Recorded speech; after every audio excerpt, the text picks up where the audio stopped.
5 years have passed since the world watched the Standing Rock Sioux tribe stand against the construction of the Dakota Access Pipeline just north of their tribal land.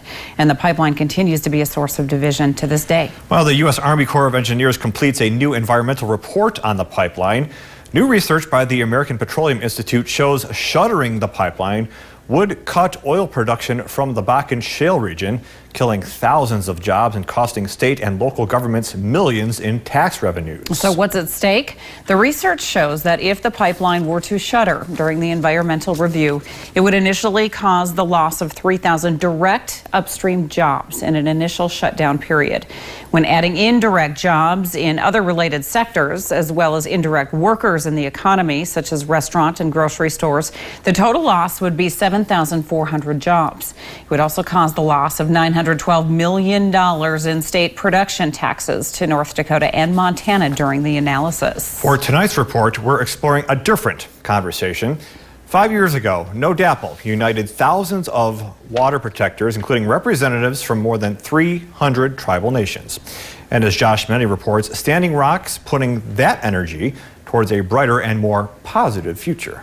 5 years ago, this was the site of the largest encampment with thousands of water protectors, many of whom were indigenous. Now, it's easy to look back on NoDAPL as a divisive time where one side was pitted against the other. But in all actuality, it was a time of togetherness for indigenous communities.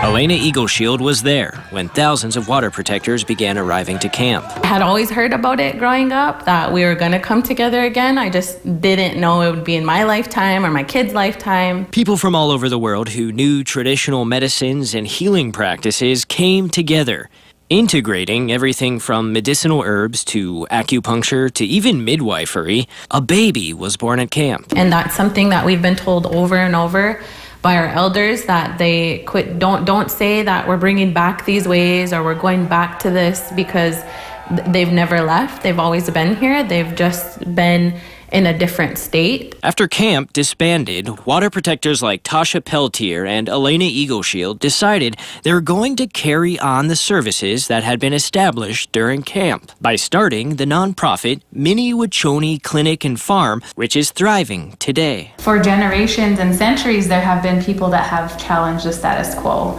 and that's the only time that we've seen real great change, is when people do stand up.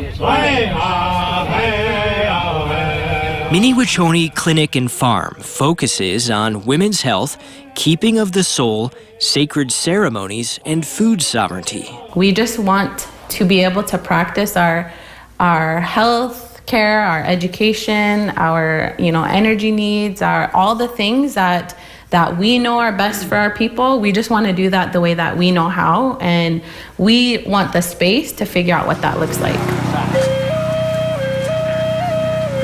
Spirituality is a critical component to indigenous healing and wellness, and people of all faiths were drawn to camp. Franciscan sister Jacqueline Schroeder came to camp 4 times to support and bear witness. Each visit, it was a very prayerful experience, a very peaceful experience. Being there in the atmosphere of prayerful, peaceful sharing of life. The water protectors at NoDAPL did not find success in stopping the pipeline, but they did find a deeper success through togetherness. There was all these, since time immemorial, of us practicing our traditions and carrying on our life ways. But when camp happened, we realized how much support we had, and we realized how many relatives we have now. And so that's where we're like, all right, this is what we have to do now.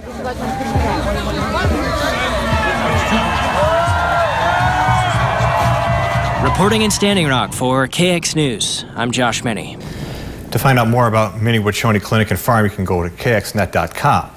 Tomorrow night, for our second part of this series, we'll explore how NoDAPL put the wind in the sails for a project that will be the largest revenue source for Standing Rock Sioux Tribe. We will be talking with Sage Development Authority about their 60-turbine wind farm owned by the tribe and the revenue that will be reinvested into the tribe tomorrow on KX News at 10.